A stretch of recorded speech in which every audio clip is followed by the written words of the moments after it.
Harikumar sir, നമസ്കാരം. നമസ്തേ.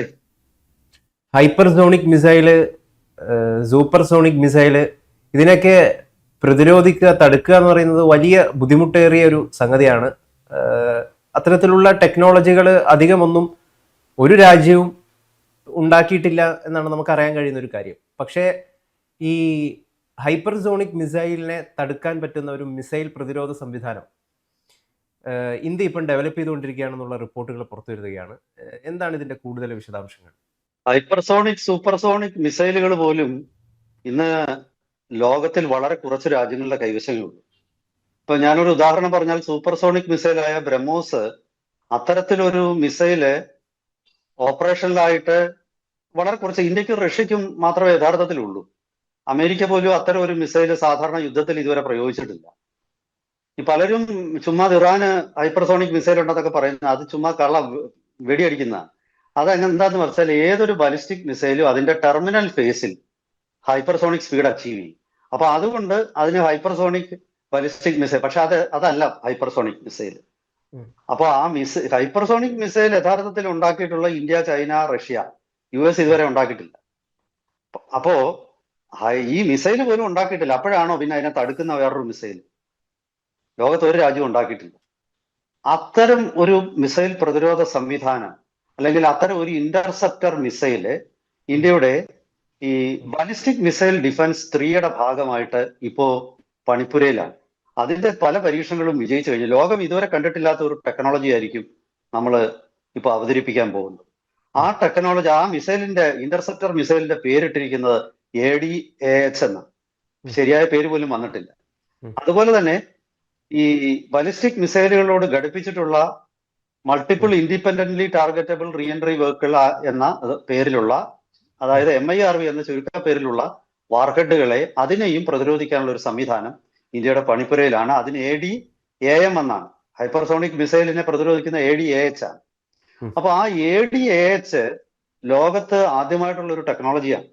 ആ ടെക്നോളജിയുടെ ആദ്യത്തെ പ്രത്യേകത തന്നെ ഞാൻ പറയാം. അത് പ്രഡിക്റ്റീവ് ആർട്ടിഫിഷ്യൽ ഇന്റലിജൻസിന്റെ സഹായത്തോടു കൂടിയാണ്. അതായത് ഒരു പ്രവചന സ്വഭാവമുള്ള ഒരു മിസൈലാണ്. അത് എന്തുകൊണ്ടാണ് ഞാനത് പറയുന്നത്? അങ്ങനെ ഒരു മിസൈല് ഈ അതിനെതിരെയുള്ള ഇന്റർസെപ്റ്റർ എന്ന് പറയുന്ന അതിന്റെ പുറകെ പോയി അതിനെ നശിപ്പിക്കാനും അങ്ങനെ പറ്റില്ല. കാരണം ഒരു ഹൈപ്പർസോണിക് മിസൈലിന്റെ വേഗതയിൽ അതിന്റെ മാനുവറബിളാണ്. അതായത് എങ്ങോട്ട് വേണമെങ്കിലും അത് കറങ്ങി തിരിഞ്ഞു. ആകൃതി, നമ്മുടെ പഴയ പോലെ കേരള പോലീസിന്റെ കത്തി പോലൊക്കെയുള്ള ആകൃതിയിൽ അത് വളഞ്ഞു തിരിഞ്ഞൊക്കെ പോകും. അങ്ങനെ പോകുന്ന ഒരു മിസൈലിനെ സാധാരണ ഒരു ഇന്റർസെപ്റ്റർ മിസൈലിനെ നശിപ്പിക്കാൻ പറ്റത്തില്ല. അവിടെയാണ് ഈ പുതിയ ടെക്നോളജി. അതായത് ഈ ടെക്നോളജി എന്താണ് ചെയ്യുന്നത്? ഈ വരുന്ന ഹൈപ്പർസോണിക് മിസൈല് ഏത് സ്ഥലത്ത് എപ്പോൾ എത്തുമെന്ന് മുൻകൂട്ടി ആർട്ടിഫിഷ്യൽ ഇന്റലിജൻസിന്റെ സഹായത്തോടുകൂടി പ്രവചിച്ച് അവിടേക്കായിരിക്കും ഈ ഇന്റർസെപ്റ്റർ പോകും. അന്നേരം സ്വാഭാവികമായിട്ട് കേട്ടിരിക്കുന്നവർക്ക് ഒരു സംശയമുണ്ട്. നിങ്ങൾ തന്നെയല്ലേ കുറച്ചു മുമ്പേ പറഞ്ഞത് ഈ ഹൈപ്പർസോണിക് മിസൈൽ എന്ന് പറയുന്നത് വളഞ്ഞു തിരിഞ്ഞ് പുളഞ്ഞൊക്കെ പോകും. അപ്പൊ പിന്നെ അത് ഏത് സ്ഥലത്ത് എപ്പോൾ എത്തുമെന്ന് എങ്ങനെ പറയാം? അത് പറ്റും. അതാണ് ഈ ടെക്നോളജിയുടെ പ്രത്യേകത. അതായത് ഹൈപ്പർസോണിക് മിസൈലുകൾ നമ്മുടെ ഭൗമ അന്തരീക്ഷത്തിലെ, ഭൂമിയുടെ അന്തരീക്ഷത്തിന്റെ അങ്ങേ അറ്റത്തെ എഡ്ജിലൂടെയാണ് കുറെ ദൂരം പോകുന്നത്. അതായത് ഇത് പോകുന്നത് എങ്ങനെയാണെന്ന് വെച്ചാൽ, ഭൂമിയിൽ നിന്ന് ഒരു ബൂസ്റ്ററിന്റെ സഹായത്തോടെ ഒരു ഉപഗ്രഹ ലോഞ്ച് വെഹിക്കിൾ പോലെ മേളോട്ട് വിക്ഷേപിക്കും. അങ്ങനെ മേളോട്ട് വിക്ഷേപിക്കുന്ന ഈ റോക്കറ്റ് ആകാശത്തിന്റെ അതിർത്തിയിൽ ചെന്നിട്ട് അവിടുന്ന് ബൂസ്റ്ററിൽ നിന്ന് വേർപെടും. ബൂസ്റ്ററിൽ നിന്ന് വേർപെട്ട് കഴിഞ്ഞാലോ അത് പിന്നീട് കുറെ ദൂരം ഈ ബഹിരാകാശത്തിന്റെ തൊട്ടടുത്തൂടെ ഇങ്ങനെ നേരെ സഞ്ചരിച്ചിട്ട് പിന്നെ അത് താഴോട്ട് ഡൈവ് ചെയ്യും. താഴോട്ട് വരുമ്പോ അതായത് റീ എൻട്രി നടത്തുമ്പോഴാണ് അത് ഗ്ലൈഡ് ചെയ്യാൻ തുടങ്ങുന്നത്. അപ്പൊ നമ്മൾ വിഭാവനം ചെയ്യുന്ന ആന്റി ഹൈപ്പർസോണിക് ഇന്റർസെപ്റ്റർ അത് ചെയ്യുന്ന, അതും ഒരു ബൂസ്റ്ററിന്റെ സഹായത്തോടെ മേളോട്ട് കുതിച്ചുയരുന്നു.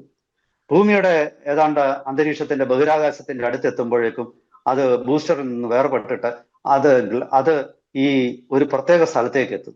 ഈ ഞാൻ ആദ്യം പറഞ്ഞ മാനുവറബിൾ, അതായത് ഈ തിരിഞ്ഞു മറിഞ്ഞുള്ള അഭ്യാസങ്ങളൊന്നും ഈ ഭാഗത്ത് വെച്ച് ഹൈപ്പർസോണിക് മിസൈൽ നടത്തത്തില്ല. അതെന്താണെന്ന് വെച്ചാൽ, അവിടെ അന്തരീക്ഷത്തിന്റെ, അതായത് വായു വളരെ കുറവാണ്. അവിടെ വെച്ചിട്ട് ഒരു ഹൈപ്പർസോണിക് മിസൈലിന് കറങ്ങാനും തിരിയാനും മലക്കം അറിയാനും ഒന്നും പറ്റത്തില്ല. അവിടെ വെച്ച് ഒരു കൃത്യമായ പാതയിൽ അത് പോകുന്നു.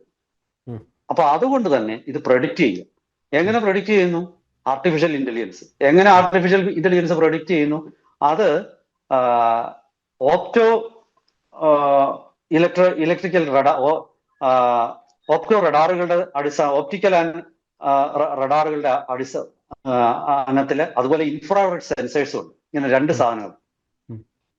അതായത് റഡാർ ഒരേ ഭാഗത്ത്, പിന്നെ റേഡിയോ തരംഗങ്ങളും ഓപ്റ്റിക്കൽ, അതായത് ഫോട്ടോണുകളെ അയക്കുന്ന റഡാറുകൾ, അത് രണ്ടും ഉപയോഗിക്കും. അതിൽ നിന്നുള്ള അത് ഈ മിസൈലിന് നേർക്ക് അത്തരം റഡാറുകൾ ഉപയോഗിച്ച് ആ മിസൈലിനെ കണ്ടുപിടിക്കും. ഇനി അതിന് കണ്ടുപിടിക്കാൻ പറ്റത്തില്ലെങ്കിൽ ഹൈപ്പർസോണിക് മിസൈലിന് ഒരു പ്രത്യേകതയുണ്ട്. ഹൈപ്പർസോണിക് മിസൈൽ അതിവേഗം സഞ്ചരിക്കുന്നുണ്ട്, അത് ചൂട് ക്രിയേറ്റ് ചെയ്യും. അങ്ങനെ ഇൻഫ്രാറെഡ് റഡാറുകൾക്ക്, ഇൻഫ്രാറെഡ് സീക്കറുകൾക്ക് ഈ ഹൈപ്പർസോണിക് മിസൈലിനെ കണ്ടുപിടിക്കാൻ പറ്റും. അപ്പൊ ഈ രണ്ട് ഡേറ്റയും കൂടെ പ്രോസസ് ചെയ്യും. അതായത് ഓപ്റ്റിക്കൽ റഡാറുകളിൽ നിന്നും, അല്ല റേഡിയോ ഓപ്റ്റിക്കൽ പിന്നെ ഫോട്ടോൺ തരംഗങ്ങളിൽ നിന്നും, ഫോട്ടോൺ വേവ്സ് അതുപോലെ റേഡിയോ വേവ്സും രണ്ടും അനലൈസ് ചെയ്ത്, രണ്ടും ഉപയോഗിക്കുന്ന റഡാറുകളിൽ നിന്നും ഇൻഫ്രാറെഡ് സീക്കറുകളിൽ നിന്നും ഉള്ള ഈ തരത്തിലുള്ള പലതരത്തിലുള്ള ഡാറ്റ റിസീവ് ചെയ്തിട്ട് അത് റഡാർ അനലൈസ് ചെയ്യും. അത് അനലൈസ് ചെയ്യുന്ന എങ്ങനെയാണ്? AI ആർട്ടിഫിഷ്യൽ ഇന്റലിജൻസിന്റെ സഹായത്തോടു കൂടി. അങ്ങനെ അനലൈസ് ചെയ്യുന്ന ഈ വിവരങ്ങൾ, അതിന്റെ അടിസ്ഥാനത്തിൽ AI ഇത് ഇത്ര സമയത്തിനുള്ളിൽ ഇന്നിടത്ത് എത്തുമെന്നൊരു പ്രഡിക്ഷൻ കൊടുക്കും. ആ പ്രഡിക്ഷനിലാണ് ഈ ഇന്റർസെപ്റ്റർ പോയിട്ട് ആ പർട്ടിക്കുലർ സമയത്ത് അവിടെ എത്തുകയും നേരിട്ട് ഈ വരുന്ന ഹൈപ്പർസോണിക് മിസൈലിനെ ഇടിക്കുകയും ചെയ്യും, നേരിട്ട് ക്രാഷ് ചെയ്യുക. ഇവിടെ ഈ ഇതുവരെയുള്ള ഇന്റർസെപ്റ്റർ മിസൈലുകളിലൊക്കെ വാർഹെഡ് ഉണ്ട്, അതായത് സ്ഫോടക വസ്തു അറ്റത്തുണ്ട്. ഇത് സ്ഫോടക വസ്തു ഇല്ല. ഈ കൈനറ്റിക് എനർജി തന്നെ, ഈ ഊർജം തന്നെ, ഇന്റർസെപ്റ്റർ മിസൈലുകൾ ഹൈപ്പർസോണിക് മിസൈലുകളെക്കാൾ വേഗതയിൽ സഞ്ചരിക്കുന്ന മിസൈലുകളാണ്. അപ്പൊ ആ ടെക്നോളജിയും വേണം, അതാണ് ഇതിന് വേണ്ടത്. അപ്പൊ ഈ രണ്ട് പിന്നെ വാർഹെഡില് സ്ഫോടക വസ്തു ഇല്ലാതെ തന്നെ ഈ ഇന്റർസെപ്റ്റർ മിസൈല് ആകാശത്തുകൂടി, ആകാശത്തിന്റെ അതിർത്തിയിലൂടെ പോകുന്ന ഹൈപ്പർസോണിക് ഗ്ലൈഡ് വെഹിക്കിളിനെ പോയി ഇടിക്കുന്നു, അവിടെ വെച്ചിട്ട് അത് തകർത്ത് കളയുന്നു. അപ്പൊ ഇതാണ് ഈ ടെക്നോളജി. ഇതിൽ ആർട്ടിഫിഷ്യൽ ഇന്റലിജൻസിന്റെ ഗൈഡൻസ് ആണ് ഏറ്റവും വലിയ പ്രധാനം. ഞാൻ ആദ്യം പറഞ്ഞ പോലെ ഓപ്റ്റിക്കൽ റഡാറ്, ഓപ്റ്റിക്കൽ, അതുപോലെ സാധാരണ റേഡിയോ ഫ്രീക്വൻസീസ്, റേഡിയോ വേവ്സ് ഉപയോഗിക്കുന്ന റഡാറ്, അത് പിന്നെ അത്തരം സെൻസറുകൾ മിസൈലിന്റെ പാത്ത് നാവിഗേറ്റ് കൃത്യമായിട്ട് മനസ്സിലാകുന്നു. എന്നിട്ട് അഡ്വാൻസ്ഡ് ത്രസ്റ്ററുകൾ ഉണ്ട് ഈ ഇന്റർസെപ്റ്റർ മിസൈൽ. ആ ത്രസ്റ്റർ ഉപയോഗിച്ചാണ് ഇത് ഹൈപ്പർസോണിക് മിസൈലിനോടൊപ്പമുള്ള വേഗത കൈവരിക്കുന്നത്. അതുപോലെ തന്നെ ഹൈപ്പർസോണിക് മിസൈൽ തിരിഞ്ഞാൽ അതിനോടൊപ്പം തന്നെ തിരിയാനുള്ള ത്രസ്റ്റ് വെക്ടറിംഗ് എന്ന് പറയുന്ന ഒരു ടെക്നോളജി ഉണ്ട്. ആ ത്രസ്റ്റ് വെക്ടറിങ്ങും ഈ ഇന്റർസെപ്റ്റർ മിസൈലിന് കാണും. അങ്ങനെ ഇത്തരം ഹൈപ്പർസോണിക് മിസൈലുകളെ ലക്ഷ്യസ്ഥാനത്ത് എത്തുന്നതിന് മുമ്പ് ആകാശത്തിന്റെ അതിർത്തിയിൽ വെച്ചിട്ട്, ആകാശ സീമകളിൽ വെച്ചിട്ട് ഈ ഹൈപ്പർസോണിക് മിസൈലിനെ ഇന്റർസെപ്റ്റർ തകർക്കുകയാണ്. അങ്ങനെ ഈ ക്രൂയിസ് ഫേസില്, അതായത് താഴെ വന്നു കഴിഞ്ഞാൽ ഇതിനെ തകർക്കാൻ ബുദ്ധിമുട്ടാണ്. കാരണം താഴെ വന്നു കഴിഞ്ഞാൽ ഇത് മനൂറബിൾ ആയതുകൊണ്ട് കറങ്ങുകയും തിരിയുകയും ഡൈവ് ചെയ്യുകയും ഒക്കെ ചെയ്യും. അതുകൊണ്ടാണ് ബഹിരാകാശത്തിൽ വെച്ച് തന്നെ തകർക്കുന്നത്. എന്തായാലും ശരി, ഏതാണ്ട് ഭൂമിയുടെ 60 കിലോമീറ്റർ അപ്പുറത്താണ് HGVSന്റെ ക്രൂയിസ് ഫേസ് ഉള്ളത്. അതായത് അത് സമാന്തരമായിട്ട് പറക്കുന്നു. ആ ക്രൂയിസ് ഫേസിൽ വെച്ച് 60 കിലോമീറ്ററോളം ഭൂമിയിൽ നിന്നും ഉയരത്തിൽ വെച്ചാണ് ഈ ഇന്റർസെപ്റ്റർ മിസൈലുകൾ ഇതിനെ തകർക്കുന്നത്. ടെർമിനൽ ഫേസിൽ അത് വളരെ ബുദ്ധിമുട്ടാണ്. അതിനു മുമ്പ് തന്നെ ഈ സാധനത്തിനെ തീർത്ത് ഇല്ലാതാക്കി കളയും.